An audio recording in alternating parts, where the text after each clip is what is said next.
DreamWeavers StarTrax. DreamWeavers StarTrax. DreamWeavers StarTrax. DreamWeavers StarTrax. DreamWeavers StarTrax. DreamWeavers StarTrax.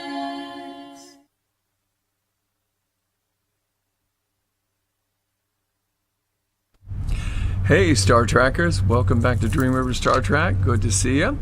Hosted by Miss Corinne Zai and Mr. Renzai. And this phenomenal young lady right here, this is LadyReiko. Hi guys. And today you are going to learn some really cool stuff about reggae stuff I never even knew. It's so cool. So we'll get started a little bit. First, I'd like to introduce who Ren and I are. I think it's real important to know who you're talking to. Yeah. My beautiful co-host, well, handsome co-host and husband is Renzai. He is an actor, an acting coach, an illusionist, a songwriter, a playwright, a screenwriter, and a filmmaker. And I'm blessed to have him as my co-host. And my name is Corinne, as he said, and I'm a voice teacher, singer, songwriter, and songwriting teacher. Actually an award-winning songwriter out in LA, and she's also one of the top vocal coaches in the world. I paid him to say Very that. humble. Yeah. and the beautiful LadyReiko is a longtime DreamWeavers client. Yes, I am. She really is the best. Oh, bless her heart. I paid her to say that. No, she didn't. So, some fun history here. Find out a little bit about, how you got started, and for the world out there who doesn't quite get reggae, and for some of those who do, why reggae? Well, you know, it actually took me quite some time to find my niche. Okay, okay. You know, I experimented with a lot of different genres of music, from industrial house to hip hop to R&B to Hawaiian music, and you know, I found a genre of music in reggae that really vibrated with my spirit and what I had to say. So you said Hawaiian. So you came from the Hawaii. Yes, right? I am from the islands of Hawaii, born and raised. I come from a town called Waianae, Hawaii. It's on the west side by Makaha, you know, all the surfing beach stuff. Cool place.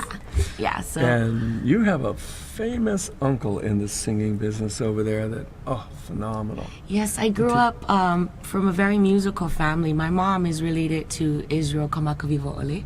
Oh, okay. Her brothers are John and Jerome Coco from the Makaha Sons. So I remember being a little girl. I didn't know that. Really? You didn't know? Yeah, Ren and I lived in Hawaii for 7 years. We were from Kauai. And so for us, this is like such a thrill because I did not know that. Oh, it's such an honor to, you know, to call them family. They really inspired me at a really young age. I remember being a kid and then practicing in my mom's garage. And I all the other kids were playing, you know, Chase Master and, you know, Chinese jump rope, and I just wanted to sit there and just soak it all in. I knew from the time I heard their harmonies that that's exactly what I wanted to do. And they are killer harmonies. For those of you that don't know, the Makaha Sons, and Retta is, you might know that name, Retta is somewhere over the rainbow with the ukulele. That is her uncle.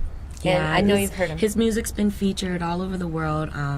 51st States, Meet Joe Black, so I'm sure you've heard.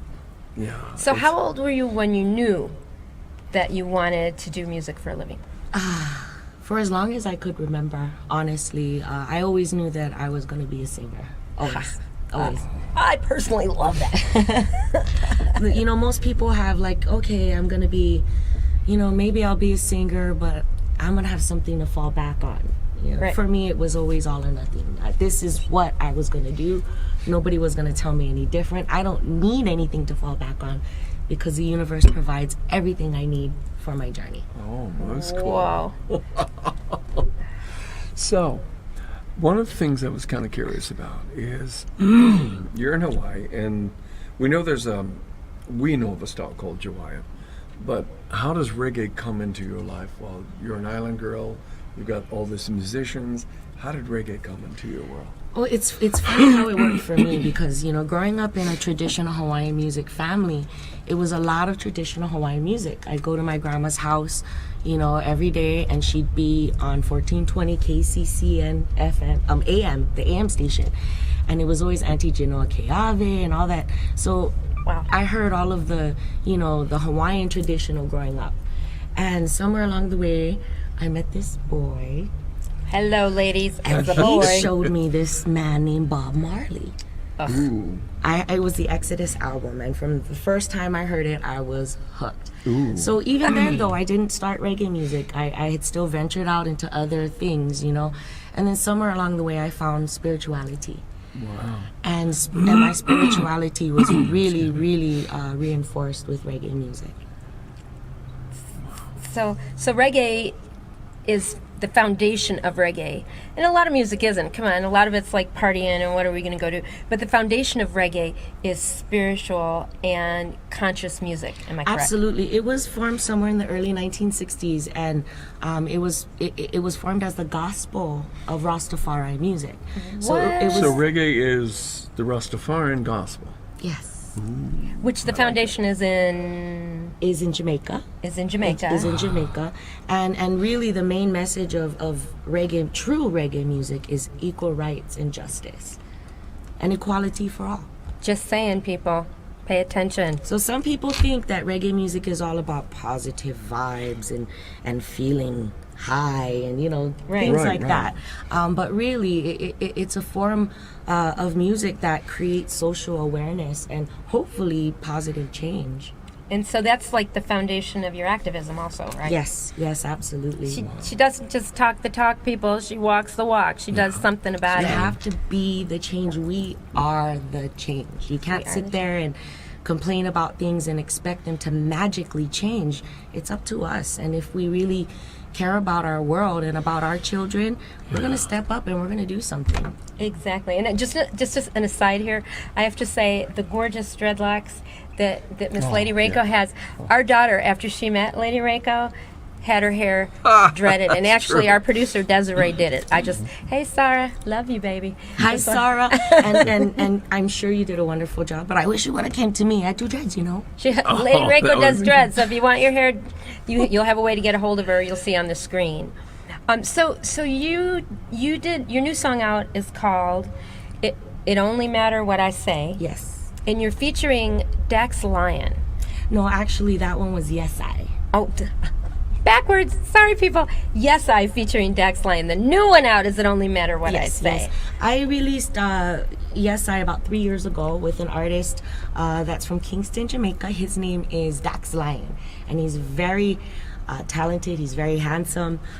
He's a great showman, and you can check him out on daxlionmusic.com. And I love that song. I love both of the songs. Thank you. So from what I understood, Corinne mentioned something that you also were on stage with one of the Marley's family, or?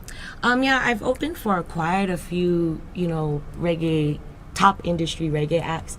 Kimani Marley, Barrington Levy, Marsha Griffiths, Bushman, and the list goes on and Guys on. know Bushman. Bushman is awesome. If you haven't heard him, check him out. He's my favorite. And Kimani Marley is Bob Marley's Son. Yes. son. Oh, Right. okay, cool. Incredible. I think our producer has a question for us coming in. Yes, sure. For Miss you. Desiree. This is Miss Desiree. Okay, so our audience members has a couple questions for you, and I'm actually going to loop two of these together. One's from Sebastian in San Diego, another one's from TJ in Joplin, Missouri. And both of them want to know, where do you perform? Is it only locally? Do you perform internationally? Do you do festivals across the country? Things of that nature. Okay, well, we do perform right now regionally. So that includes Las Vegas, California, Colorado, Utah, Oregon, pretty much the West Coast circuit right now. I am looking forward to soon, and I'm manifesting that we are going to be an international world reggae act very soon. That's so what I'm look talking for about. me in Paris and India and Cali and everywhere. I'm going to be there. I promise. I Also, promise. if you're interested, we're putting at the bottom her Facebook pages. Go there, communicate if you're interested. You'll be able to find contact information. Yes, you look need right here on the bottom. Right on. See it. All right. Well, we're going to come up here in a little bit.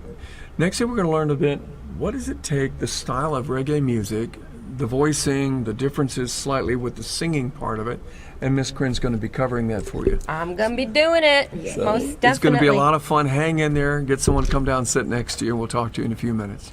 Catch you on the flip side. Bye.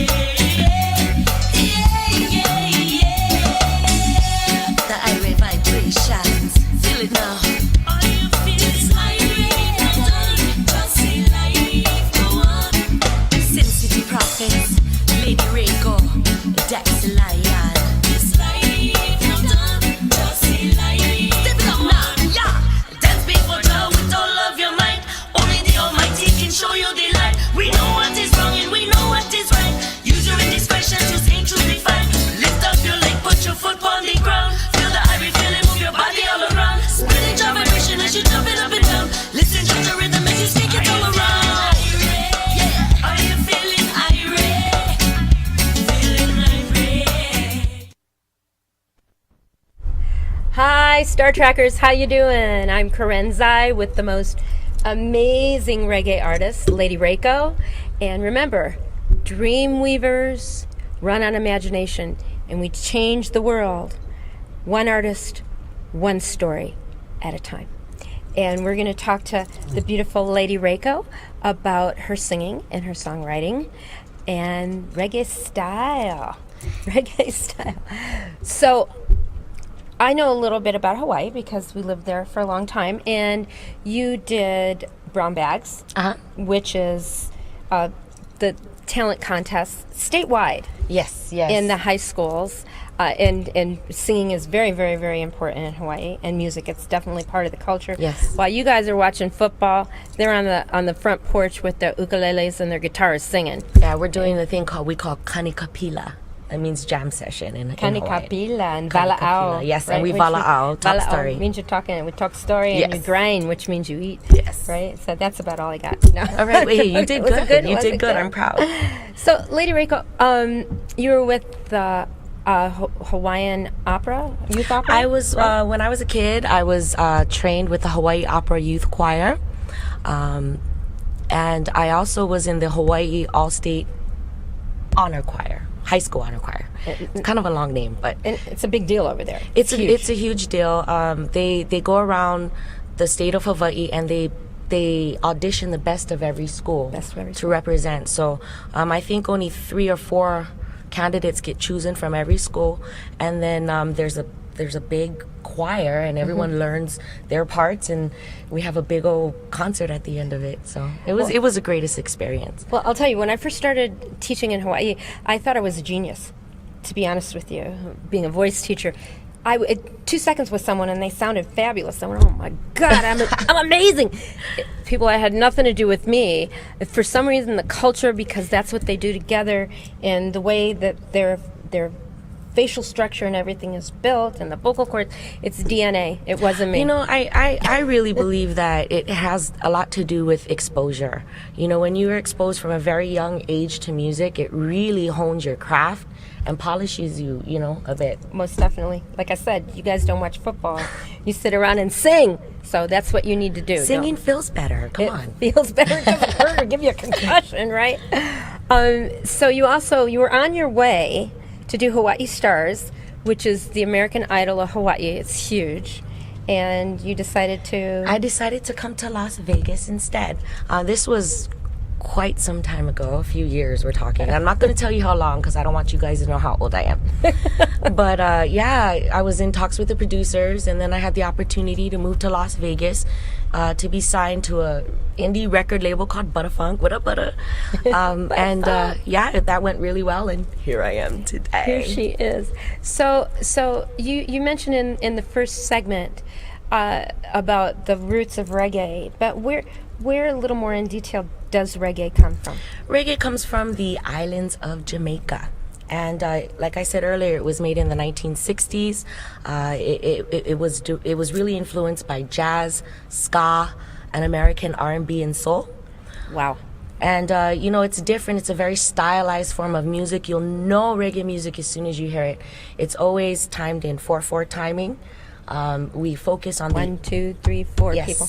We focus on the upbeat rather than the downbeat. And so, that's what we call the skank. Skank. And it's a very, very, very, very important term in reggae music. And you probably heard that term at the beginning of this segment because you say it in Yes I, Yes, right? I do. And when we first heard skank, the first thing I'm going to do is ask her what that means. And it means the upbeat. Everyone's It's the it doesn't mean, like a skank. That doesn't mean like a skank, people. And we would never talk, and she would never talk like that. No. So, and Ren will talk more in the next section about the actual nuts and bolts of reggae music. But it's the foundation when you're writing songs. It's foundation is spirituality and being of benefit. And Absolutely. It's oneness for all humanity, equal rights and justice, and, just really creating awareness for people out there of the issues that are going on in our society, things that the media won't cover, things that need to be addressed and changed. That's what reggae music is. God, I love that. So having said that, this is, you hear me ask a lot of the women that come on the show this, but I'm going to ask LadyReiko, and I have a feeling, I don't know the answer, I didn't ask you before the show, but I have a feeling it's going to be totally different in this genre of music. So being a woman in the reggae industry, do you find that challenging? Because in the regular music industry, being a woman, you got to fight. You got to be better than the guys. You got to fight tooth and nail to be treated fairly and give you a break. Along the way, I've found the same thing. No matter in what genre you're in, as a woman, we do have to work a little bit harder. We do have to look a little bit better. We're pressured to do a lot of things as women in the entertainment industry. And the real question is, what are you standing for, and what is your message, and what do you have to say? Are you a leader? Are you somebody that's going to create change, or are you somebody's puppet? Are you going to take off your clothes? Are you going to feed the flesh? What do you want to do? And I think every artist, it's up to every single individual. And I'm encouraging all of you that are watching, that are listening, to really stand up for something that means something, that'll create a better world for all of us. Okay, I've always loved LadyReiko, but now I'm one of her followers. I'm going to be following her around. I'm going to be her groupie. That I've never heard it put better. Ladies, pay attention. You can, and guys, you can change the world with your music.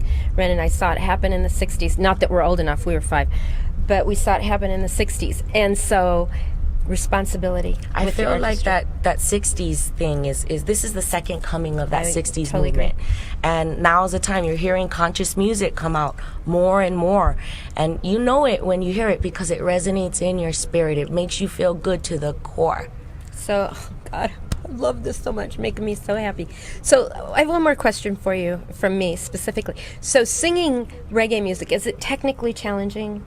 It is, because it's so stylized, and you have to, know your music and know what you're singing. Right. And not only is it just empty lyrics and melody, but there's a strong message behind it, and there's a big responsibility to fulfill that responsibility. Oh God, I love it. Oh, here comes our producer. Our producer's on the way, Miss Desiree. Hi, Miss Desiree. Hi there. Okay, so we have a question from Rocky in Las Vegas. Cool. Corinne knows who Rocky is. I know, she's a student. You're going to know who Rocky is. Hi, Rocky. Rocky would like to know, where did you get the name LadyReiko? Oh, that's an interesting one. Well, my birth name is Reiko. I was named after my auntie Gladys. Her middle name's Reiko. Hi, Auntie Reiko. I love Hi, Auntie you. Reiko. And I sang with a cover band in Las Vegas for about 10 years. And at first it was Sister Reiko, Sister Reiko. And then my friend Connie, who was also a lead singer in the band, he started introducing me as LadyReiko because I'm a lady. I'm not a sister. She is a lady. And it just kind of stuck. And, here I am, LadyReiko. That is such a cool name. I love it. Okay, people, I give everybody permission to call me Lady Corinne. No, they call me Mama Corinne or Auntie Mama Corinne, Corinne, Lady Mama Corinne, Queen Corinne, Empress Corinne. There you go. I love it. Thank you. Say it and so it shall be. Say it and so it shall be. Well, I want everybody to stick around because next, the amazing LadyReiko, and remember, I am now her groupie, will be coming on talking to Ren about conscious music, about the breakdown of the actual music, about songwriting, and her performing and delivering her message. So catch you guys in a couple secs. Bye. Don't go nowhere. Don't go nowhere. Don't let anyone tell you what you can or cannot do. Don't forget the power lies right there inside of you. Yeah. Life is not always only what you see. I said we are one people, one humanity. Don't let society decide your destiny. Our thoughts are reality. Their words don't matter, you see.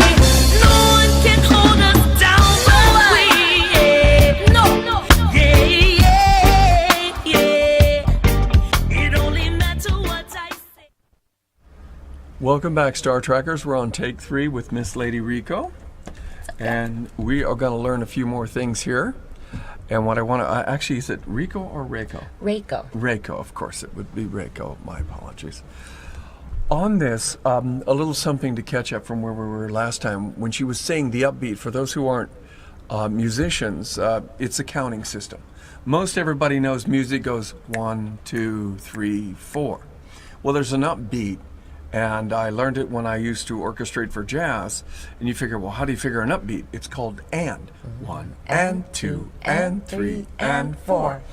And what I didn't know is, I thought, well, that's bizarre. Reggae has an upbeat, an and beat, and so does jazz. And Lady Reiko told me that jazz also had an influence, which is so cool. Totally makes sense, right? Yeah, and there's a funny thing about that. That upbeat gives you this kind of joyful, uplifting feeling. It's very unique, a simple change of rhythm. Well, the reason why they call it the skank, as I talked earlier with Corinne about, is because, you know, the upbeat, it's kind of like when you're dancing, when we dance in reggae music.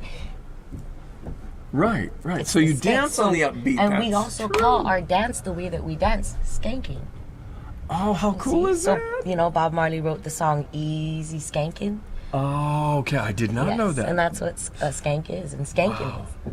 So we're listening to kind of it's actually probably, I mean, it's starting in the 60s. That would make it, in history, such a new style, Yes. even though it seems so solidly known, and how far it expanded so rapidly, which is really kind of cool in what we do there. Yeah, you're seeing a huge growth in America with reggae music right now, where Americans are taking reggae music and infusing it with other styles, with rock, with blues, with all kinds of other Really? different things. So you see a strong movement of it happening right now in California. There's also the roots reggae movement from Jamaica, and big up to all of my brothers and sisters in Jamaica. That's really struggling, and that should be honored more here in the United States. I think that we should be bringing these artists here. I think that we should be compensating them fairly, and, you know, not just riding on the coattails of reggae music and forgetting where it came from. Which is something that can happen. The miraculous becomes commonplace. You walk on water one day, they'll talk about you for 10,000 years. You sit there and walk on water every day for 12 days, and you sit there and watch that person from 6 in the morning till night. It's like, come that 12th day, you're going, let's go see a movie. I know. You know, so It gets monotonous. It don't does. take it for granted what you're doing there. And it is fascinating because growing up in LA in the late 60s, music revolution really got the attention of the world. There was an artist revolution like I haven't seen. The world began to change. Communication is everything. And as I have mentioned many times on this show, arts and music, this is the most evolved thing that humans do. Because, you know, I agree you could probably teach a monkey to play a bass. But let's be honest, I doubt if they could sing reggae. But they could probably move to reggae. You know what? In defense of my monkey Okay. friends, you I'll never take know. it. We are finding out so much about animals and their this consciousness. is so true. And their brains. You know, so let's That's true. let's not, you know, Well, dismiss it just let's yet. try more music. Bubbles, I'm counting on you. Hey, I listen, want to see you you've done moonwalk everything and else. sing too. You communicate well. We should work on that. Let's get into what's most important here. It's a beautiful medium. It's a way to talk to the world. And boy, is the world in a bit of trouble right now. I'll say. So when I look at this, and I like the joy, in the video we were watching, that you were watching, if you'll notice the variables you had, the people, the style, the children, the variety artists, which half the world never even knows exist. And you've got Indians, and they are Paiute native. Paiute. And the costumes and the discipline on them is incredible. I love the age growth from the children to the really cool looking guy jamming through with the bass. He's moving through. And you mean what you say. There's equality in your video. And Thank I you. love that part. Thank you so much. I really wanted there to be a representation of all kinds of people. Yeah. There were a couple of groups that I wasn't able to get into the video. I wanted the Kanaka Maoli Nation to be in there because I'm from Hawaii, and that movement is very, very dear to my heart. But I wasn't able to get them to come and represent, definitely in the next video. Okay, cool. And I just really wanted there to be a representation and to show what unity looks like. We can all coexist together, not just harmoniously, but happily. Wow. I love it because, it's nice and it sounds really cool when some people say it, and then they go out and do nothing. But your whole life is about this. And one of the things you had mentioned when we were talking the other day, and I like to understand the internal process. Okay. And you said something about one of the main factors of reggae, it's very sophisticated.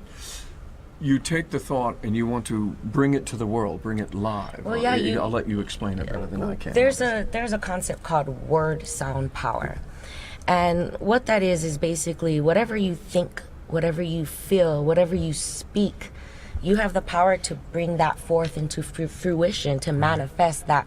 So if you're thinking negatively, like, oh man, I don't have any money. How am I going to pay this bill? Oh my goodness, my electricity is going to get Yes, shut that's true. off. It is most of us out there. But well, what happens do? is you're speaking that into existence.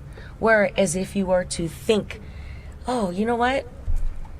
I can make money in this way, and I can make an extension here, and I'll be able to meet my bill on this day. Guess what happens?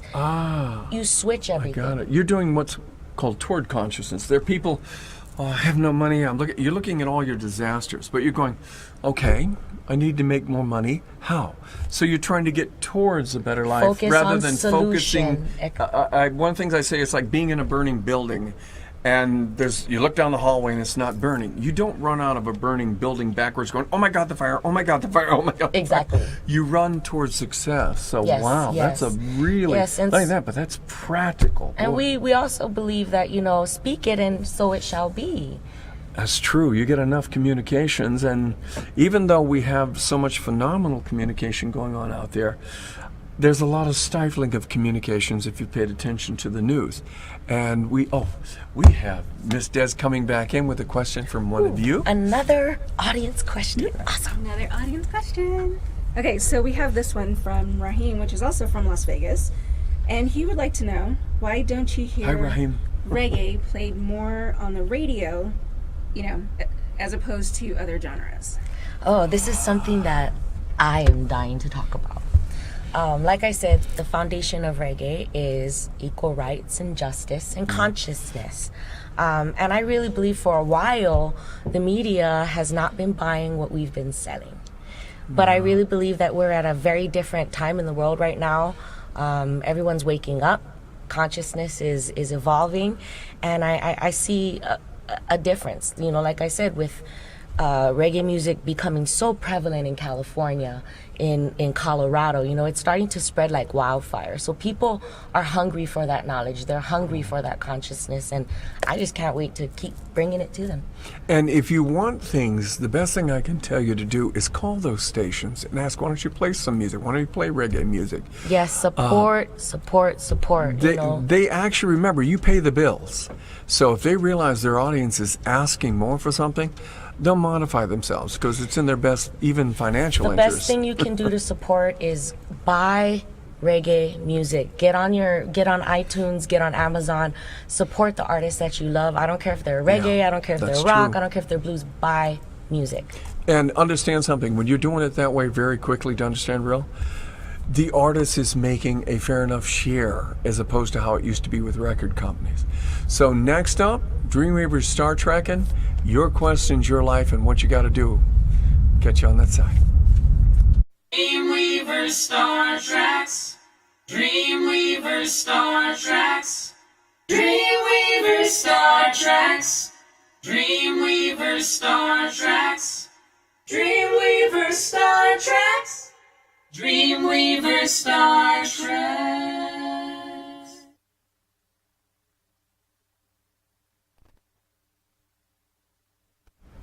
Hey, Star Trackers, how you doing? Renzai, Karenzai, and the beautiful producer, Miss Desiree. Hi. And I want to tell you guys, if you want to book LadyReiko, Oh, yeah. you saw on the bottom of the screen her Facebook messenger there. Go to iTunes and any place you can get a digital download and buy Yes I and It Only Matter What I Say. They are great songs. You heard a little bit of it on the intros. Yeah, and the third one, the message is incredible on the third one. God, Yeah, enjoy that. love it. All right, so I understand some of you have some questions, and I hope we can answer them really well for you. All about you. We True. actually have a very long question from Oh, Jesse okay. today. Jesse is in Los Angeles, California, Okay. and I'm going to read to you verbatim what was written. I have a few fresh questions for you guys. I heard on the show today how LadyReiko came up with her name. Are there rules to follow to come up with a good name as an artist? Also, I'm asking because there are a lot of artists out there with long names, short names, weird names. What makes a good name, and should you ever use your real name? I know this is a lot, but I appreciate your help in understanding. Okay. Names, yes. He's the name dude, so we're going to throw it to him, and then I'll put my tidbit in later. There are a few things. A simple guideline, though, is don't pick too many syllables.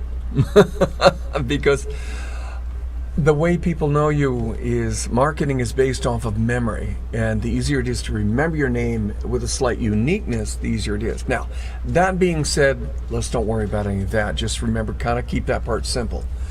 We have a rule that we did with our daughter. You know, you're naturally born, then you're raised. At a certain age, and I've done this with many artists, who are you? Who do you want to be?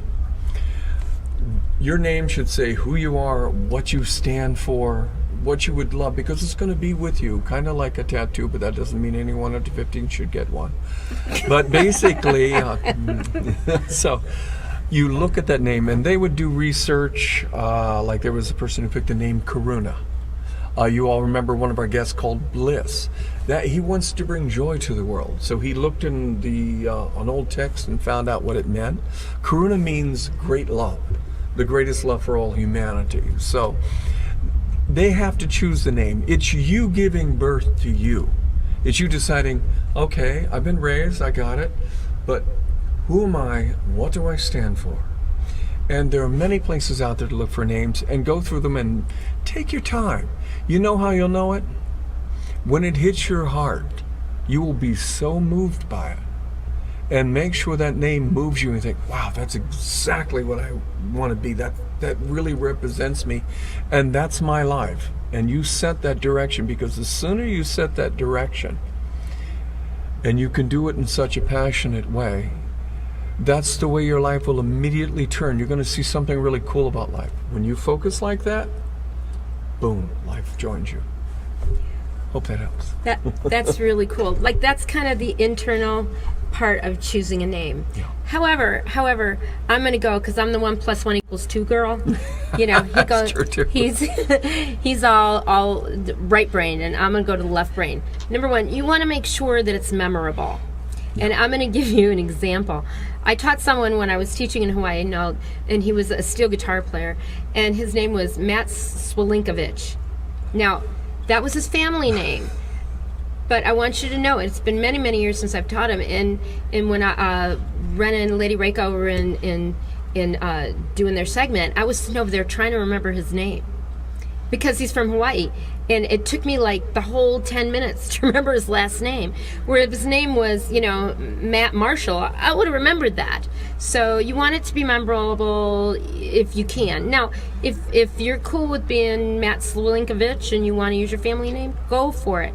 But the more memorable it is, the better. Make it easy on your audience, because Right. remember that in our name choosing, make it easy on the audience Yes. to remember you. If they love you and they got to tell a friend, nicht nach Maketro might be a little hard. Yeah, because people, we're going to go to the commercial side of this. Cash, money. If they don't know the name of your song, if they don't, that's and true, it's too. not in the chorus, or they don't know your name or the name of the group, they don't know how to find it on iTunes. So hopefully that helps. Yeah, with those two combinations, and there are many words out there that are very easy to say, very unique at the same time. And we just had an artist that you'll get to meet in a show called Up and Coming with Miss Des, who is preparing one of our next shows that we're preparing to develop. And her daughter figured her name. Her name is going to be Ember, which is really cool. Because she's going to set the world on fire, people. Oh, and Just she saying. may. This one is just way too much fun. So thank you. That was very informative. Wow. There's some of that I didn't even know. Hey, we are that's cool. amazing. How You cool are are we? cool. We're so cool. Well, Jesse, I hope that they answered your questions. Moving on, we have a question from Lily out of Greenville, South Carolina. She says, I'm a dancer and I've been performing for a short while now. I had the opportunity to review some footage and I noticed that I start off strong with my facial expressions, but then towards the end of the performance, the expressions go away. Do you have any suggestions as to how I can keep the expressions going strong throughout the entire performance? I defer to the acting coach. Right. Dancers, you are disciplined. There is no question about it. You've got your counts down, your movements down, your timing and everything, and you have to work like a machine, especially if you work with a troupe. Unfortunately, if you get so busy thinking about your moves and the camera or an audience is close, it looks like you're going... We can see you thinking. The face is a very honest thing. As a performance person, yes, you want to be so phenomenal, but you want to be so good at your technique, you don't think about it. Then you think, well, what do I think about? I'm always thinking, Mary's going to come over here right now. I'm going to be here. Well, to be clear, what is the song you're dancing to and what does it mean? What's the passion? What's the storytelling in it? What's the heart of the song? Is it a sad song, happy song? Is it a confused song? Is it a frightening song? Let that come up in you. If it's joy, let it be joy. If it's pain, let it be pain. Let it come up. Dancers, it's a beautiful thing to watch a dancer who doesn't dance, but takes you someplace so far off that stage that you'll never forget for the rest of your life. And storytellers out there, whether you are singers, actors, or dancers, and I have seen one, and a disciplined dancer who knows how to become the actual being of the story is devastating. So just like I tell singers, look at the song, look at the words, understand the music, get the story, perform the story, and get so good and so disciplined at your dance moves, they take care of themselves. Nice. Hey, I did great. You did. I did great. Do you have I anything sat you here. wanna And by the say way, about when it that? comes to dancing, ask her, because this one been dancing in Chicago since she was 5 years old. I was a dancer way before I was a singer. People, now I'm a good walker. Just saying. So it's just I have nothing. I mean, he covered it brilliantly. Yeah, and she does it brilliantly. When I first, that's how we met. I walked into a room. I was about 20 years old, and I saw this dancer. So cute too. He was so cute. She had all these claws of color moving and dancing, and she was on point, spinning across the stage. Wow. And the things she would do in the move and her expressions were just not normal. I went, wow, she's really into her story. And he said, oh, wow, man, yeah. Because my friend said, hey, man, I want you to come see a show. I went and see him. I didn't know he had an ulterior motive. And he goes, wow, you think she's great? I said, she's one of the best dancers I've ever seen in my life. And he said, I'm glad you said that because she wants to talk to you. I said, what? Yes, folks, as I said, I could be on stage with up to 20,000 people, but put me in front of just people talking. I was very shy when I was young off stage. What you want to talk about? And found out that she wants to talk to you about fire eating. She does? That's another story that we'll cover in another episode. Absolutely. So by the way, next week, who do we have next week? Next week, we have one of the DreamWeavers, Megan Williams. Ooh. She is 17 years old. Discipline. Great singer, but she's also a DJ at the Wynn. Casino, yeah. If you want to find out how you're 17 years old DJing in a casino, and boy, can she sing. Girlfriend can sing. And remember, Your dreams are worth everything. Fight for them. And thank you, Ricky. We love our hair. Sure. Hair by Ricky, people. Love you all. Take care. Thanks, Lady Reiko. Bye. Catch you next time.